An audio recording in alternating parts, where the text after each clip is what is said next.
Welcome to Lift Your Leg. This is Monique Anstey from the Naughty Dog in Victoria, BC, author of As a Dog Thinketh. And Jill Brown from Calgary, Alberta, the Bag Lady. Tonight, we are going to be talking about reactive dogs because I've had a week of private lessons where reactive dogs have been the theme. So, time to discuss it again. One of the themes of this week, I got to work with this darling hound dog. The lady's done a beautiful job with him. And the theme I saw coming up is the importance of the owners demonstrating what they want the dog to do. I'm referring more to the owner twisting their shoulders and looking at a person walking past and making conversation with them that's nice and casual. That type of thing. There was one guy that walked past and in advance the way his dog is on the end of its flexi leash and it's coming over to say hi. So he asked and we politely said no, and you could tell he was not happy with that answer because his dog wanted to say hello. Our dog needed him to stick around because now he's pissy and that's not good for our dog's mood. So I told him how beautiful his dog was, and his dog really was. And then we just had a nice, normal conversation about his dog for a few minutes. But because I told the guy his dog was beautiful, he eased right up because everyone's happy to talk about their dog as long as it's in a nice way.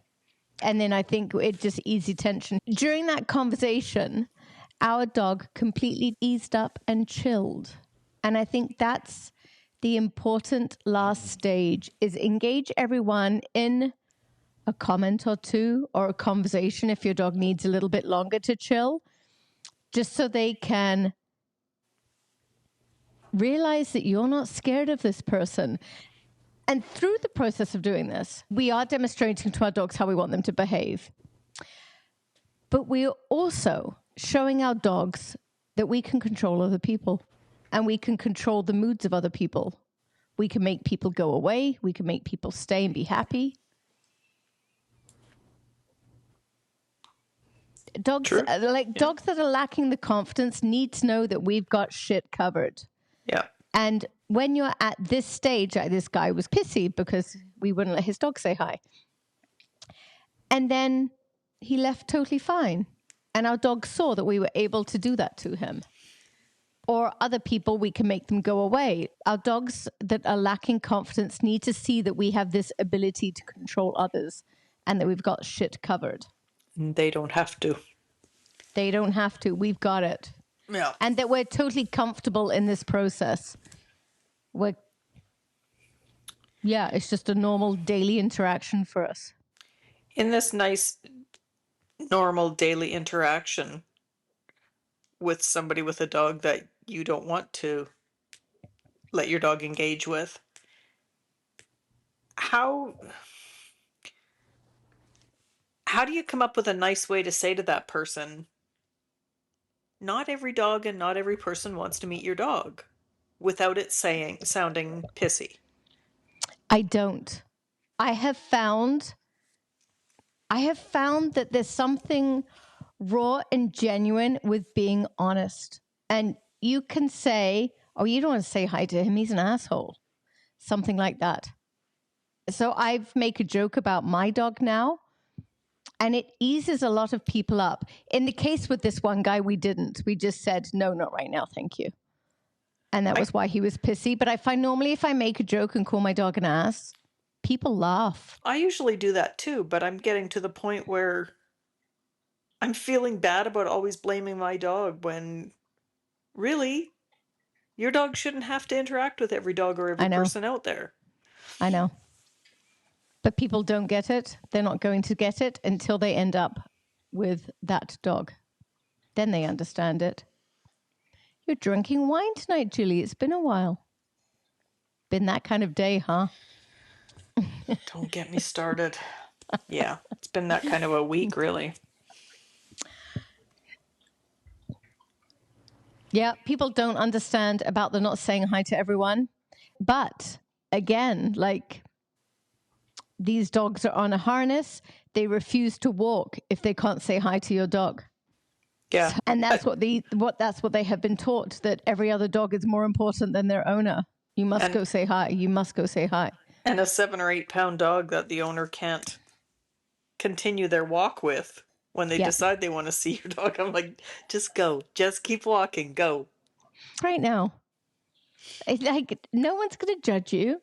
And it actually adds a nice comic relief to the moment when people are honest about like that, because they never normally are now. Yeah. There's so much shame attached to it. Yeah. No one cares. Gonna say it's a breath of fresh air if somebody has a nasty dog that they actually say he's a jerk. Sorry, no. Yeah. Please accommodate for me. I can't hold on.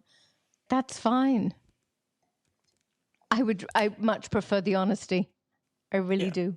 Yeah. And they might as well, because now whenever I hear my dog's friendly, I assume they aren't anyway.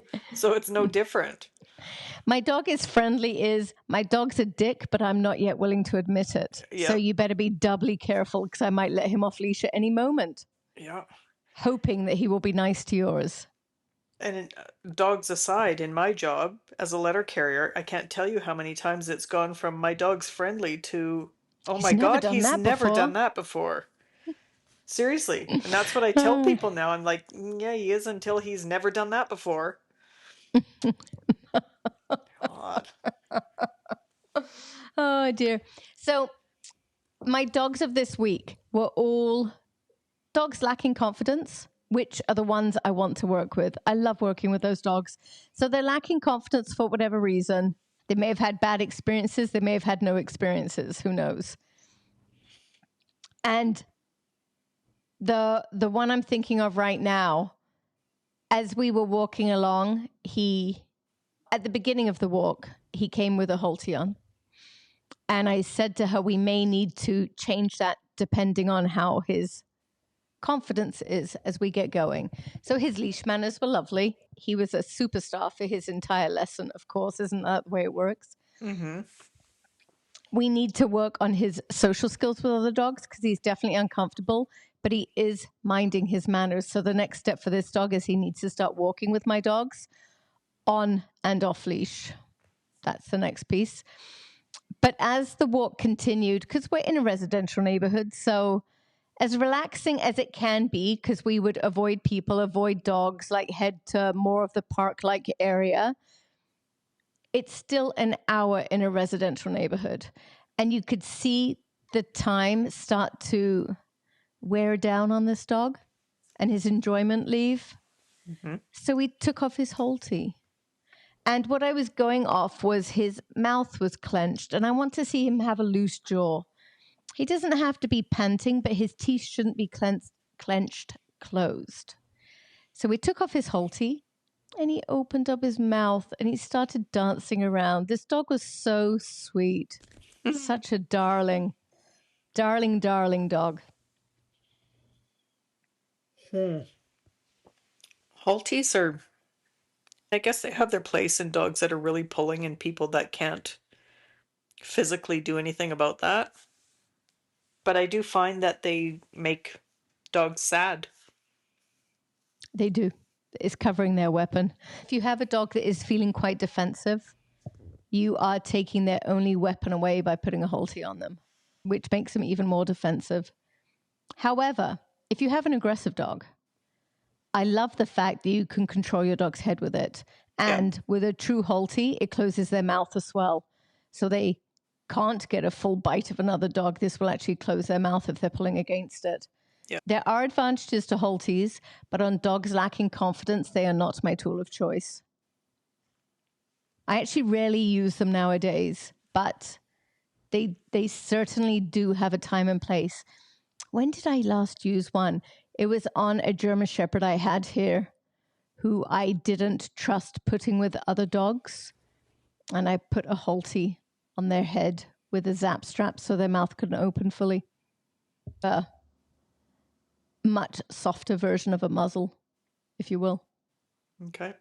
They could have gotten a little nip out of another dog, but they couldn't have taken a bite or a chunk. But if I'm doing that, though, I'm obviously super careful that they don't need to pant, because they can't. Yeah. Only partially.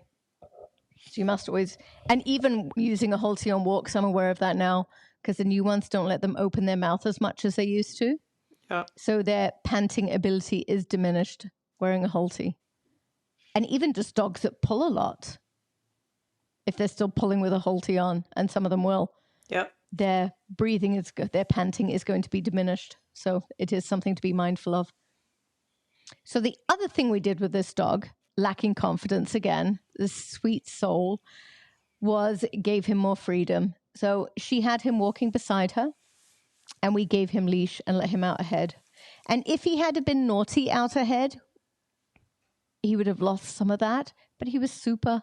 He needed that freedom to be away from her, to feel like he was making his own choices more and not being micromanaged. What was he there for? Reactivity towards other dogs. Okay. And she'd made beautiful headway, she said, since booking the lesson.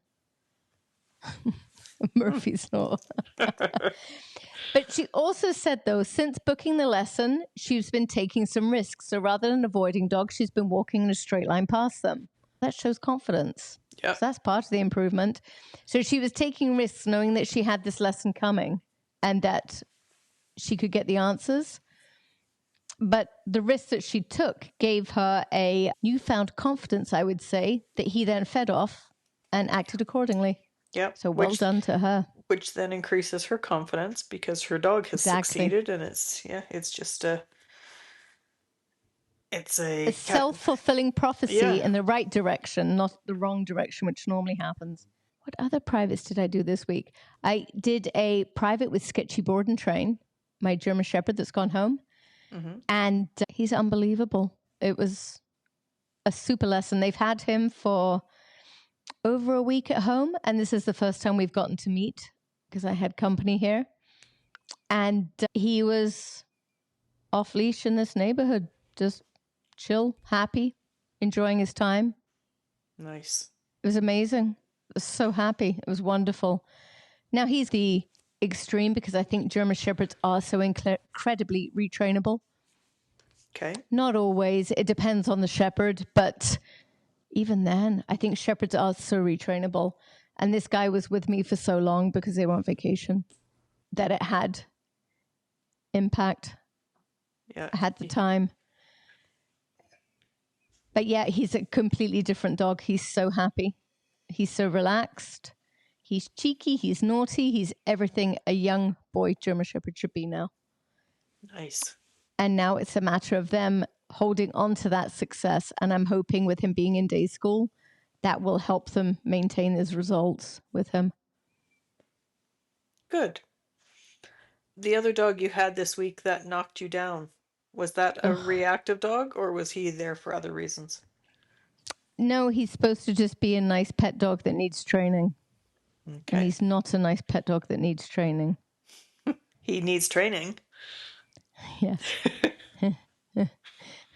I was more focused on that. He's not a nice pet dog part of that sentence. I was going to say, you didn't need the last half of that sentence.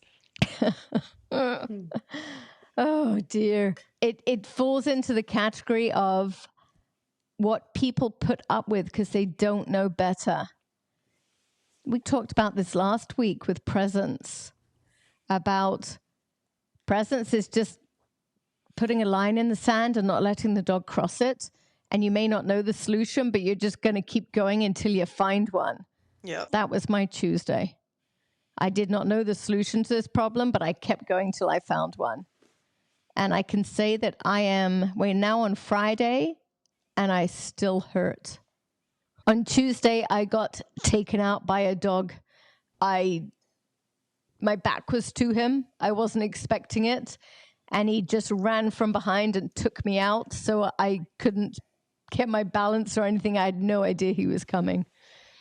And when I yelled at him for doing that, he just laughed. So that's the dog Jill is referring to. He's the kind of dog that should have been bred, or may have been bred, would be a very suitable candidate for a child with autism because nothing phases him. Like, he's just here for a good time and Which would be great for a child with autism if the dog is trainable. Yes, So the fact that nothing phases him may be a detriment. that is a concern. Yeah. Yes. Yeah. So it's am I able to make an impression so that things do start to face him when needed? When needed. Like the word no should have impact. Yeah. Like he should look and say, oh, you don't want me doing that, Yeah. rather than doing it 10 times as fast. Yeah. Just get it done before anybody can do anything about it. Exactly. Exactly. Oh, but on that note, there's a golden retriever we have that I'm working with right now. And he's a lovely young man. I like this dog, but there were some very concerning behaviors in him. He's only young, 6 months. And some golden retrievers can be odd. So I was a little bit worried about what I was seeing because golden retrievers do not do reactivity and aggression well. So when they do it, they tend to get carried away. Yeah. So in this young boy, I was seeing some resource guarding from other dogs. But I'm not talking resource guarding of a toy. I'm talking of a dead piece of grass that he was chewing on. So that's not really a resource that any of us are going to consider. Whatever He was might. his. Yeah, exactly. Whatever was his, and if it wasn't his, he would take it and then guard it too. So he didn't play nice in the sandbox with others. So I talked to his people for a couple of weeks about it, and we brainstormed a little bit, and they were struggling with him with other stuff at home too. But anyhow, this is where I love stuff like this. Just through conversation, we realized that they were trying to exercise him more, but he's difficult to exercise. So they were just running him at the dog park every day. And they had started that in their attempt to try and help him. Oh dear. So when we realized this, they stopped taking him to the dog park. So it's been 2 weeks. He hasn't been to the dog park. Do you know his resource guarding? I didn't see it this week. Because he hasn't had to resource guard everything he has with 100 strange dogs that he's meeting at the park. Exactly. And this is why I say dog parks keep me in business, because they truly do. Yeah. So the dog park had created resource guarding in him. Now, I'm not saying it's gone, but the prior 2 weeks that I'd had this dog, I saw it several times each day I had him. Only this week, I did not see it once.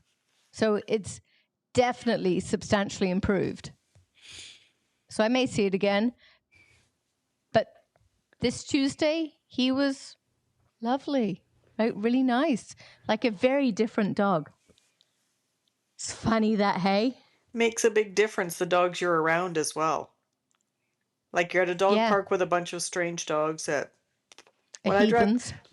when I drive by a dog park and I see somebody walking with a chucket Oh, with their dog yeah. and there's 40 or 50 other dogs in the park, I'm like, that's just a recipe for disaster for every other Yeah. ball obsessed dog to try to steal this ball. This guy's now hanging out with your day school or your own dogs that don't run up and steal everything from him, so he Mm-hmm. doesn't have to be a resource guarder. Yep, exactly. The best way of saying it is kids in a school playground with no supervision.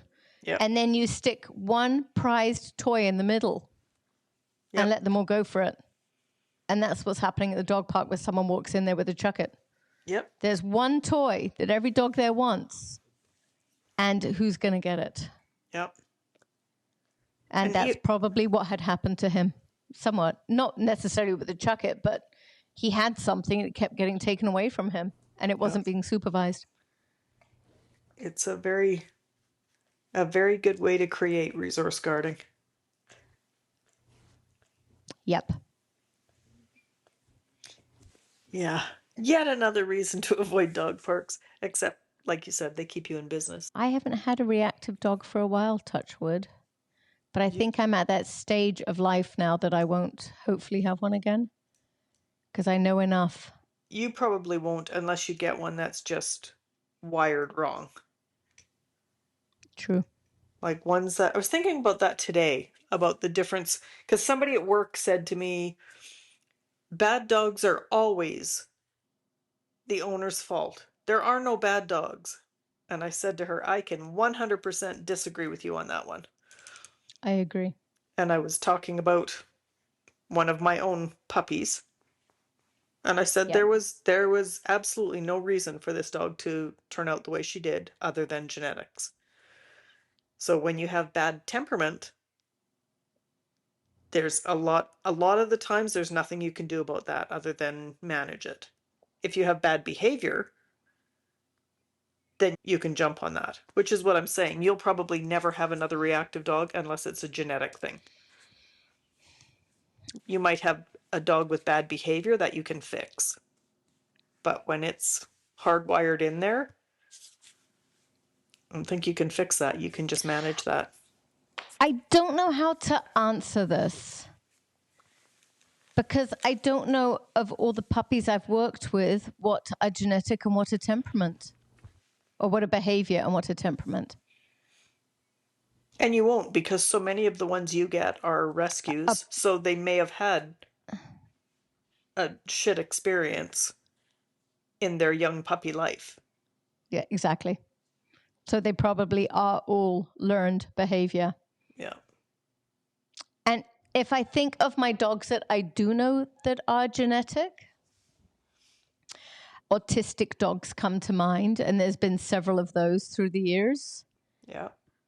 We had one years and years ago. I worked with a Siberian Husky puppy, and upon questioning, he was dead at birth. And then they brought him back. A few minutes too late, I'm going to say. So probably some brain damage. Exactly. Yeah. Because he could not learn and maintain. And I wonder of dogs, how many of them we're bringing back to life too late at birth. I'm sure there are some.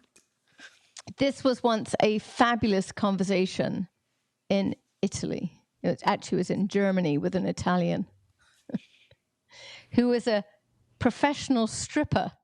I actually asked her, what do you do for a living? She's, I'm a stripper. And I looked at her like, oh, like you are a good looking lady, but really? She strips terriers. Oh. But she calls herself a stripper. That's awesome. So she's a dog groomer, basically. She's a dog groomer that works with wire-haired dachshunds for the dog shows.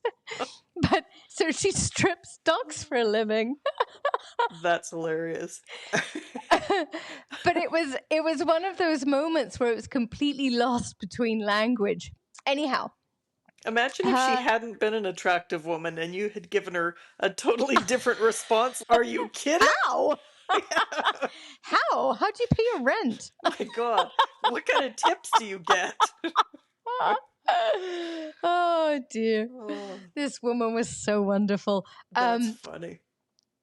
Anyhow, her ex had been a breeder.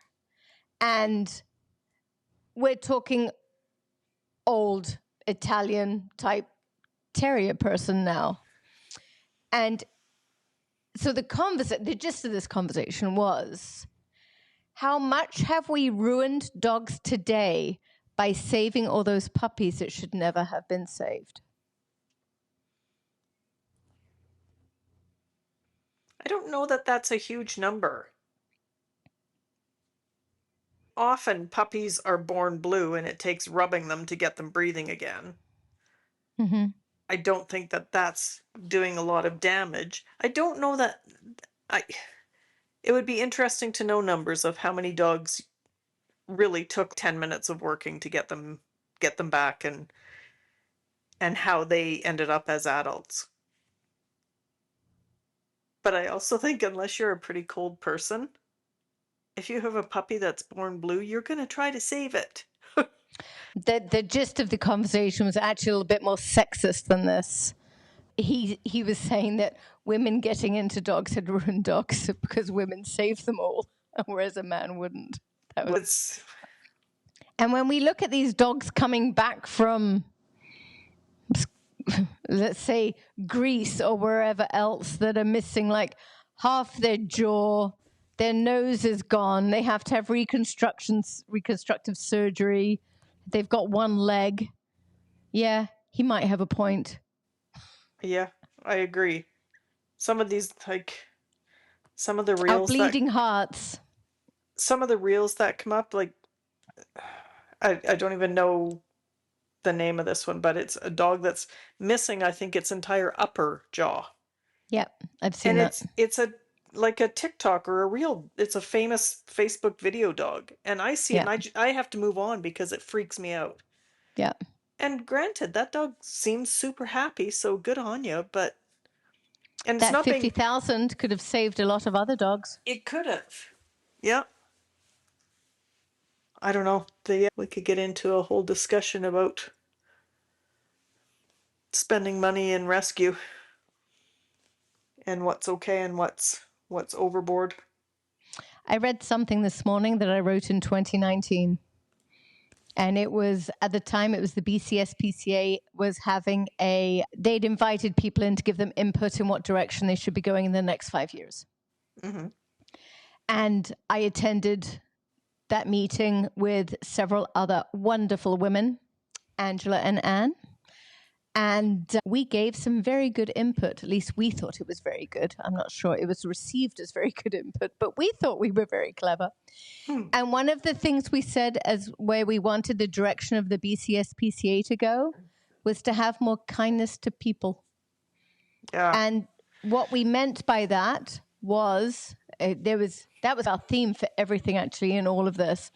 But rather than taking a dog in because the person can no longer afford housing for them, help the person with housing costs. Yeah. Or help the person with vet bills when they can't, rather than taking their dog away and paying the vet bill. Why don't we help them pay the vet bill and let them keep their dog? You look at like you said, the person that can't afford housing. Yes. So they take the dog away, give the dog a home and a new family. And the person's left on the street. The person's left on the street, exactly. I know. And people will say that's not the responsibility of the Humane Society. That's another branch of government that should be looking after people. But whoever's doing it is doing a poor job of it because the animals are being looked after more than the people are. Yes, And that's unfair. There was a case locally that greatly disturbed me. This was many years ago, but it was partly why I went to that meeting with the SPCA. And it was a person who lives within my community whose dogs were in terrible condition. Like the little dogs hadn't been groomed. The older dog was tied out in a chain. Dogs had terrible fleas. But dogs were older. None of these dogs were placeable in a home. And if you looked at the person, that person also was in terrible condition with fleas. So it wasn't a conversation or a moment of these dogs are being neglected and ignored. Everyone in that house was being neglected and ignored. Yeah. And it looked like a hoarding situation, like the house was not in good condition. So they swooped in after a complaint and took these dogs away and euthanized them all.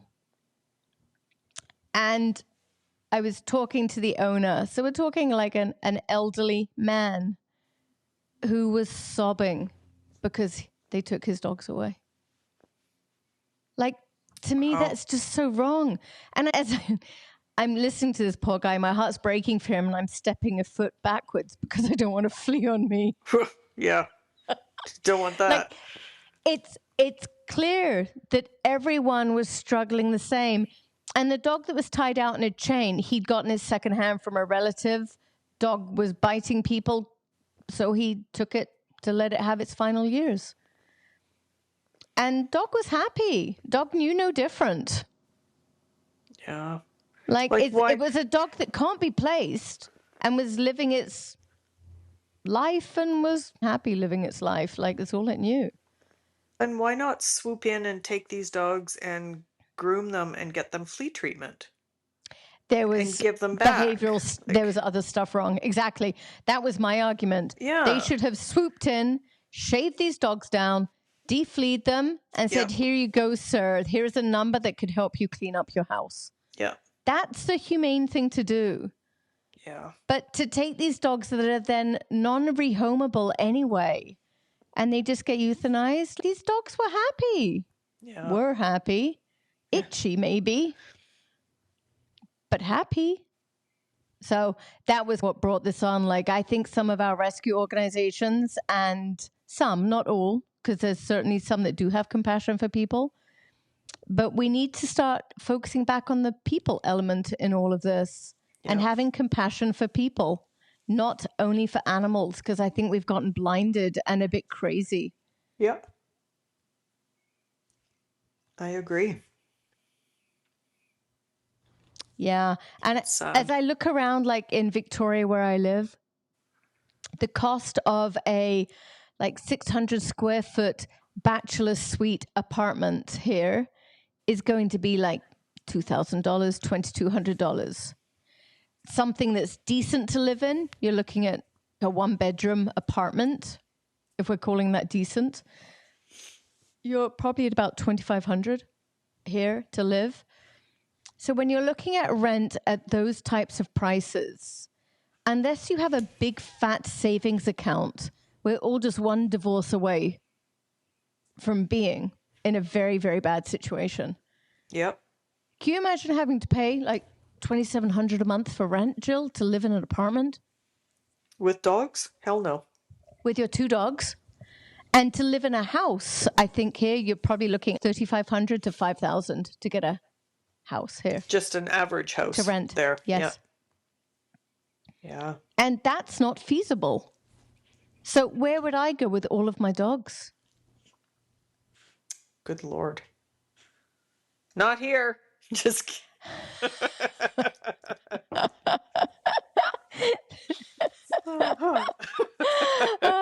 amen to that.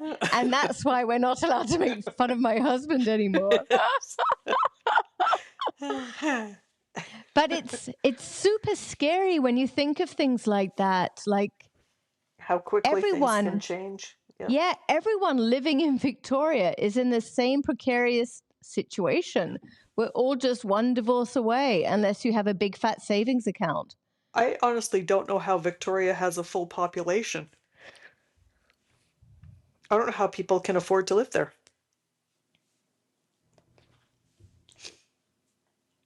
Yeah. I don't know. You can because of the dog parks. Oh, dear. Yeah, it's scary. It's scary. Okay, how did we get talking about that? We went from reactive dogs to having compassion for people. It was the Italian is when we morphed. Yes. Yeah. And ruining dogs by saving the ones that shouldn't be saved. Yes. Yeah. And there is something to that. There is. Now, me being a bleeding heart, I'm not sure. I can agree with it theoretically. I don't know that I would be able to change anything. Nice, Prada. She was scratching her ear bowl. Oh, that feels so good. But I agree with it in theory, but I would be unable to change it, I think. That's what I was saying. You can't just ignore it.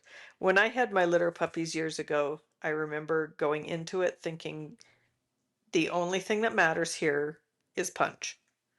She's the one that has to come out healthy and alive on the end of it. The puppies are their second choice. And then when it was getting close to whelping time, I started panicking about what if one of these puppies doesn't make it. She was still number one, but all of a sudden these puppies mattered as well. Yeah. Whereas before it was like, as long as she's good, that's all that matters. Yeah. Yeah. It's the maternal in us. This is the hard part of breeding too. Like, we need to have good breeders. But I haven't had the guts to do it. I've never bred a litter. Fika needs her ovaries and uterus put back inside her. I could do a litter of Fika puppies. Too late. Too late. No, you can't. I couldn't do border collies because they're too complex and people wouldn't do right by them, and then I'd steal my puppies back. Yep. And Malinois is a definite no, because who's going to handle a litter of Harrys? German Shepherds, same thing. I couldn't breed German Shepherds. I would be too worried about all the babies. Yep. Chihuahuas, I definitely could. Because you'd have 2 in a litter. If you had to keep the whole litter, that would be all right. Ah, darling litter of Chihuahuas running around here. Can you imagine how tiny they would be? Lint.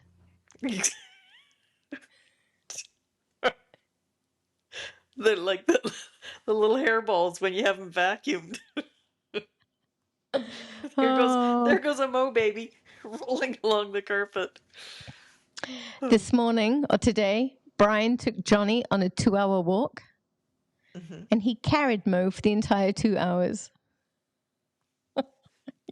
Didn't you just say we have to stop making fun of your husband? Because you're only one divorce away. We may have our work cut out for this summer to get her walking again. I still think that Johnny needs to get a saddle, not a satchel. I agree. A saddle. And then Mo has to learn how to sit up on the saddle. Can't she have a basket that would be on an elephant? No, she needs a saddle with a horn. But how's she going to sit on that and not fall off? Think of the core muscles she'll have. Or the broken legs. She doesn't fall off of your hand. She's not going to fall off of Johnny until he chases a deer. I don't run around with a stick in my mouth, exactly. I wonder if miniature horses have saddles. Yes, they do. But you can also, when I was a kid, we had a saddle that would have fit one of my Goldens. I don't know why we had it, but we did. It's very cute. I need a saddle off those horses that you used to ride at the carousels. Yeah. That'd be German Shepherd sized. That's useless for Mo. She needs like a basket on an elephant, so she doesn't break a leg. She's still going to break a leg if Johnny runs after a swallow and leaps through the air. Unless she has a basket that just her head sticks out of. Should be like a motorcycle basket. The sides need to be as tall as a school bus seat, so that upon impact, the sides of the basket absorb. Oh my God. This is sounding like a very bad idea. We've gone off topic, yes. Reactive dogs. What do you have to add? Tips for people. My tips for people are copy somebody that has a perfectly behaved dog in their mannerisms and how they behave when they're out. And if you do that enough, your dog might just start to become like theirs. This doesn't apply to aggressive dogs. This will not work. Yeah. But if you have this weirdo that's uncomfortable with other dogs, this will make a huge difference. Yep. Find them dog friends that they can go walking with. Stable dog friends. Yes. And if you have a young dog right now that you've socialized a lot with other dogs, that's a bit of a bully, rude, humping, that kind of stuff, that dog needs to be walked with older geriatric dogs, like balanced 8-year-olds. And they can be fat. Not the rude one isn't walking with the old ones. The rude youngster needs to walk with 8-year-olds that aren't going to put up with his crap. Okay. But hopefully are in a place that they're stable enough they're not going to do damage to him either. Yeah. Because a lot of these young kids are learning just to be rude. And they're learning that from the dog park. And that's going to turn on you and end up with them being quite aggressive and nasty. Yep. So they need to start walking with dogs that aren't going to play with them anymore and just going to tell them that to mind their manners or shut up. And they need their owners to tell them that as well. Yes. But their owners probably aren't. What I find with my clients is they're not able to see what is good play and bad play. Like teaching them the switch of when the switch happens. Yeah. I'm thinking more of like the asshats that are body slamming. Yeah. That the owners don't do anything about, and it's going to get another dog injured. That's body slamming is my pet peeve. I don't put up with that. Oh my goodness, we had off-leash social this week. And in it is Linguini the Whippet. Mm-hmm. And Linguini, when he puts on the fire jets, oh my goodness, he's gone. It's like a flash of light. Aren't they amazing to watch? It's unbelievable. And then no dogs could catch him. But then he would run through the crowd of people. And it was terrifying. It was like a flash of light. He was so funny. What a cool dog. Such a cool dog. So it was one of the dogs was chasing him. And I felt her switch. She went from niceness to not so nice. And her person was asking me what I had seen and why I stopped calling her. So the reason I stopped was I realized there was no way she could ever catch him. So it didn't matter. Let her go. But she was then asking, what did I see that made me call her? And it was the intensity in her run, because I never did answer this at the time. It was the intensity in her running. So she went running forward with an open jaw to a clenched jaw. Yeah. And her momentum, even though she was running the same, she started leaning forwards as she ran versus being more neutral as she was running. Yeah. And her ears went from being up to pinned. Yeah. She turned into a torpedo. Yes, she did. Yeah. Yeah. So, Jillian, that's what I saw.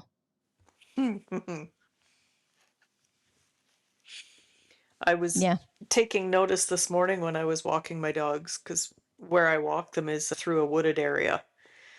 And there's a path that gets wider and skinnier as you go. And Sizzle, old girl, was up ahead a ways.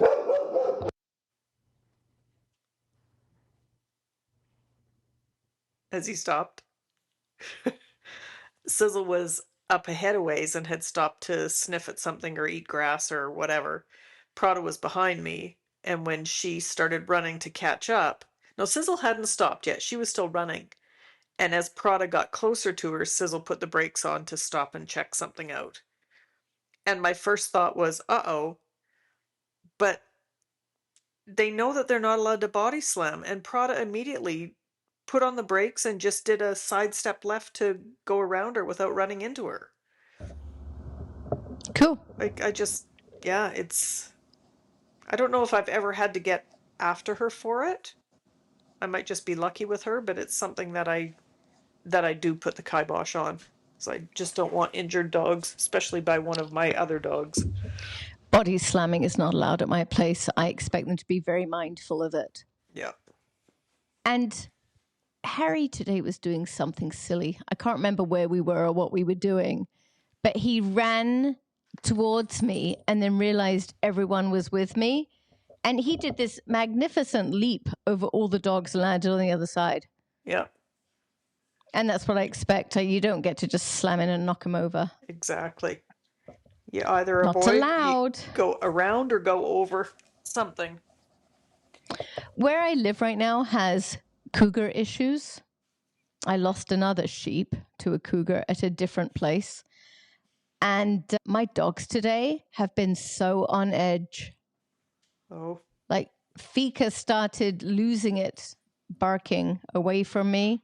She's normally barking, staring at me. So this is unusual because she was away from me barking. And Kate has been doing it, and Harry and Rupert. Rupert was weird and crying, howling. You know that they're close by with all of the posts. They're not far from your house, so you know they're probably just out beside your garage. Scary. It is scary. I don't like your cougar numbers. I don't like my cougar numbers either. They can go away now. Is it about time for them to drop off again? Like you said, they kind of climb up, but it seems like for quite a few years they've been an issue. They just keep climbing. It's either the bears, the cougars, or the wolves right now. Like, my goodness. It's because where I live is so wonderful. Everyone wants to live here. Including the bears, the cougars, and the wolves. Wolves. Lucky us. And now everybody that wants to live there is bringing them meals. In the form of sheep or what? Sheep, cats, dogs, chickens, whatever. Can I make fun of branding? Okay. With the cougars, with wildlife now, we're told to secure all attractants. So initially it started out with the bears, secure your attractants, lock your garbage away. Yeah. If you have like meat packages, either wrap them and store them in your freezer rather than putting them in your garbage, blah, blah, blah. Secure your attractants. At what point did sheep become an attractant? And how are you supposed to secure them? So we're now being told to secure all attractants, which are our sheep. How? Like, how? They had triplets. Yeah. I don't have this much room. God. I have a lot of babies. Like, I do not have room to put this many sheep inside. It's not possible. You need to get yourself a livestock guardian dog. I know, but where does it live? Wherever your sheep are. I can't rent a field and, oh, here, have my dog too. You could. You're there every day feeding sheep. You'd be looking after your dog too. But I get it. Like, cows aren't attracted to cougars and bears. Sheep aren't attracting goats. Chickens you can put away. Yes. But unless you've got a huge barn. I know. And honestly, if a grizzly wants to get your sheep and they're in a barn, they're going to get your sheep in the barn. We don't have grizzlies. We have blacks, but still, yes, absolutely. Wow. Yep, scary to have livestock there for sure. Meat's going to become very expensive where I live. Going to? Is it not already? If it isn't, you're just catching up with the rest of the world. It's going to become more expensive when we start feeding all the cougars. Yeah. It's very sad. But don't call conservation. No. Very, very sad. Are children also considered an attractant? Probably for cougars. Absolutely. One would hope that they secure them at night. But it's dawn and dusk. Those are the hours. Let's hope little children aren't out. If they are, then there would be a huge uproar about. I don't think it's little. Like, cougars will attack a grown adult. Then they're not children. Oh. So secure all your family members. They too are attractants. Yep. Maybe you all just need a curfew where I live. Don't let any of us out past 7 p.m. That'll work just perfectly fine for you. Except in the morning when I want to walk my dogs. True. No. We are definitely off topic, so we should call it a night. Yes, we definitely are. Everyone that's listened, please do us a favor and give us a review on Apple or Spotify because it will help us get found in rankings. Be nice. Give us a nice review. Give us a nice review, yes. Let's clarify that. Enjoy your day tomorrow, Julie. Thank you, everyone, for listening to us so far. And sorry we didn't stay on topic as much as I intended to. Well, these things happen. Good night, Julie. Something else. Good night. I will see you next Tuesday. Bye. Bye.